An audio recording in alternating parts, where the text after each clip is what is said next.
Welcome to Penrose Learning, where we make understanding easy.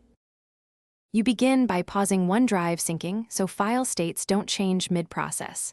Next, make a local folder outside the OneDrive path, for example C, \users\u/local files, and copy files from the OneDrive folder into it.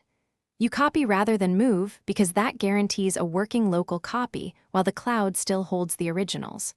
Once done, visually confirm the files open from the new local path, so you know the copies are usable before you alter anything in the cloud. Now you verify that the copies are truly local.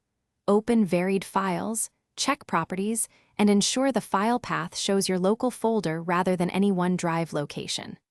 If files were shown as placeholders due to files on demand, move them out of the OneDrive directory.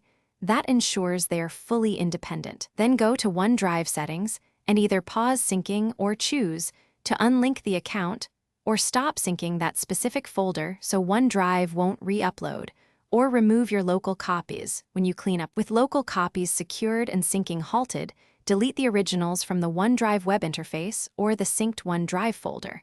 That removes them from the cloud while your local folder remains. Then empty the OneDrive recycle bin if you need immediate cloud space. Make sure not to delete the files from your local folder.